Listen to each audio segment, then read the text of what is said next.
En el nombre del Padre, del Hijo y del Espíritu Santo. Amén. Ángel de Dios, que eres mi custodio, ya que el Señor me ha encomendado a ti, ilumíname, guárdame, rígeme y gobiérname. Amén. María, Reina de los Ángeles, ruega por nosotros. En el nombre del Padre, del Hijo y del Espíritu Santo. Amén. Bienvenidos, hermanos y hermanas, una vez más a nuestro encuentro número 9, en preparación a nuestra consagración a nuestro ángel de la guarda, a los ángeles de la guarda. Hoy quiero compartir con ustedes un tema bastante interesante y tiene que ver con el libro de Crónicas en la Biblia, el libro de las Crónicas. Allí se nos narran muchos episodios en los cuales se hace presente el ángel de la guarda, como por ejemplo en el capítulo 14, del versículo 14 al 15, en donde se manifiesta la presencia de un ángel como un aviso de Dios. También en Crónicas 21, 1:30, donde se nos narra el ángel exterminador a las órdenes de Dios por el pecado que comete David con Betsabé, el cual es un pecado personal. En el segundo libro de Crónicas, en su capítulo 3, del versículo 1 al 14, también los ángeles en la construcción del templo. Y luego en el capítulo 18, del versículo 18 del mismo segundo libro de Crónicas, la visión del profeta Miqueas sobre el ejército celestial. Quisiera quedarme con esa bellísima enseñanza o texto que nosotros conocemos de el pecado de David y la presencia del ángel exterminador. Basándonos en estos testimonios de la Escritura, leídos a la luz de la tradición de la Iglesia, siempre nuestra Iglesia ha creído en la existencia de ángeles, criaturas espirituales, inferiores a Dios, pero superiores a los hombres. Esto lo hemos visto en programas anteriores, es una verdad de fe, definida explícitamente por al menos dos concilios ecuménicos. El cuarto lateranense, en el 800, cuyas palabras fueron repetidas más tarde por el Concilio Vaticano I. Ustedes conocen tal vez este autor que ya ha hablado en programas anteriores, el padre Amor, ¿sí? Gabriel Amor, sacerdote de nuestra congregación. A propósito, les recomiendo este libro, La batalla contra Satanás, el último exorcista, ¿sí? Una entrevista con Paolo Rodari, un periodista italiano, quien entrevista al padre Amor y hablan de distintos temas que tienen que ver. Y allí en ese libro el padre Amor señala las tres grandes tentaciones que los espíritus del mal nos inducen, nos llevan, pero también cómo nosotros podemos salir victoriosos abandonándonos en nuestro ángel de la guarda. Hay tres grandes tentaciones que el demonio utiliza con mucha frecuencia y con regularidad, porque el demonio es monótono, dice el padre Gabriel Amor. Y tienen que ver con el orgullo que nos lleva a cometer tres grandes pecados: el pecado del poder, el pecado del tener y el pecado del placer. Vemos al rey David, que es el gran rey del cual también, como lo dije en programas anteriores, sale nuestro Señor Jesucristo, de su descendencia. Comete los tres grandes pecados. Es inducido por el mal a cometer estos grandes pecados: el poder, el tener y el placer. El deseo de ganar, el deseo de ser grande, el deseo de riquezas, el deseo del dinero, porque pareciera ser que eso nos lleva a la felicidad. Es el gran pecado del mal. Algunas personas preguntan: Padre, pero ¿cómo Dios pudo crear a un demonio tan malo como el demonio del mal, el Lucifer, el padre del orgullo? Sin duda alguna, Dios no lo ha creado con esta tendencia al mal. Dios lo ha creado puro, pero él se ha pervertido.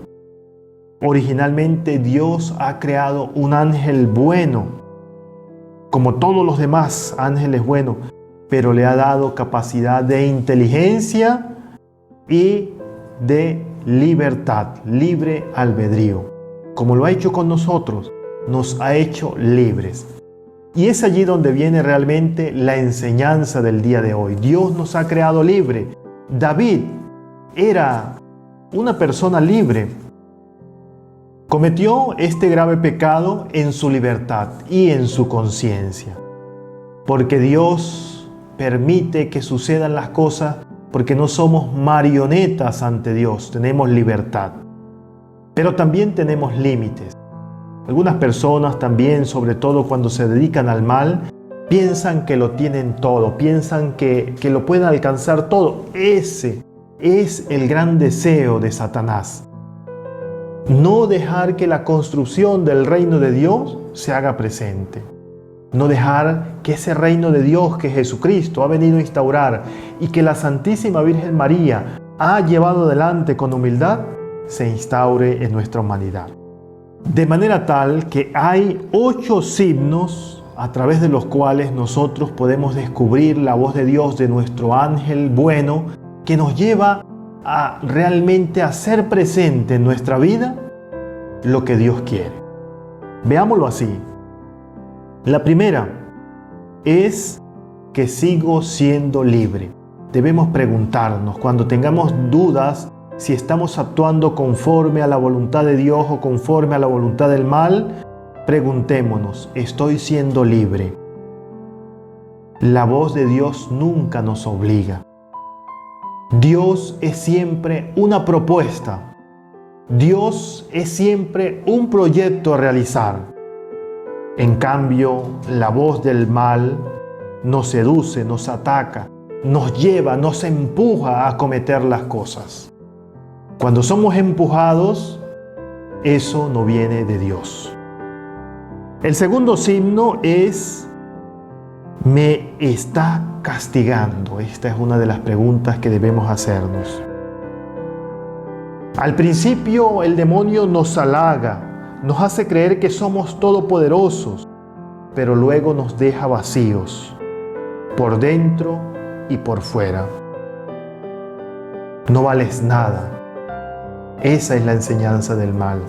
La voz de Dios, por el contrario, en cambio, nos corrige con gran paciencia, pero siempre nos anima a decir que aun cuando hemos caído en el mal, siempre hay una esperanza, porque para Dios todo es posible cuando nos volvemos a Él. El tercer signo es: me hace mirar más allá.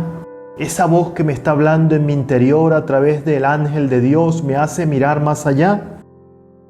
La voz de Dios nos ofrece un horizonte de vida, un horizonte de esperanza, mientras que la voz del mal nos lleva a una pared, nos lleva a un rincón, nos arrincona diciéndonos que no podemos ir más allá de lo que Él nos ofrece. El cuarto signo tiene que ver con la pregunta si me hace vivir el presente. Dios es un continuo presente, dice la palabra de Dios. El demonio nos hace pensar el pasado con angustia, nos hace ver el futuro con remordimiento, nos hace soñar con algo que no existe, porque una de las características del mal es que no es creativo, no crea, no produce nada. Dios, en cambio, nos hace vivir un continuo presente. Y en ese continuo presente podemos crear, podemos realmente vivir en alegría. El quinto signo tiene que ver con nuestro ego. Nuevamente las voces plantean diferentes preguntas a cada uno de nosotros. Lo que viene de Dios nos hace realmente preguntarnos: ¿qué es bueno para mí? ¿Qué realmente me conviene? En cambio, el tentador, el mal, nos pregunta y nos lleva a decir: esto lo debes tener aquí y ahora. porque tú lo puedes hacer, porque tú te lo mereces, porque tú estás capacitado para eso. La voz de Dios nos lleva a decir que debemos actuar con humildad. El sexto signo es y tiene que ver con la pregunta: ¿cómo nos quedamos después de haber realizado las cosas? Leamos el pasaje de David. Veamos el pasaje de tantos hombres y mujeres en las Sagradas Escrituras que han pecado y quedan realmente remordidos. Recordemos, el mal nunca nos da paz. Primero nos causa una euforia, pero luego nos lleva a la amargura.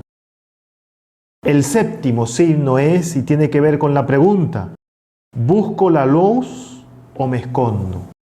El pecado original, nuestros padres, nuestros primeros padres que fueron inducidos al pecado, una vez que pecan se esconden de la presencia de Dios. Cuando andamos, cuando decimos la verdad, cuando no tenemos nada que esconder, cuando vivimos en la plenitud, en la alegría de Dios, no importa a quién nos encontremos en el camino.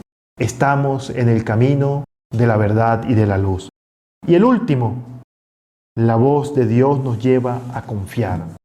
La voz del demonio nos lleva a desconfiar.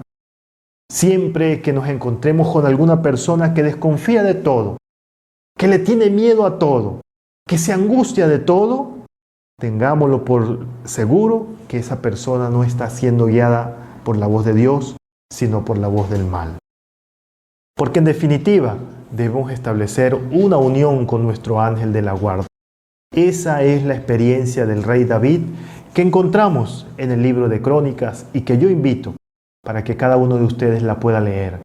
Allí vamos a ver que David, una vez que se encuentra y se deja llevar por el ángel de Dios, encuentra la paz y la verdadera felicidad. Recordemos rezar a nuestro ángel de la guarda para establecer una alianza con él, para establecer una unión que nos lleve a Dios. Que Dios te bendiga.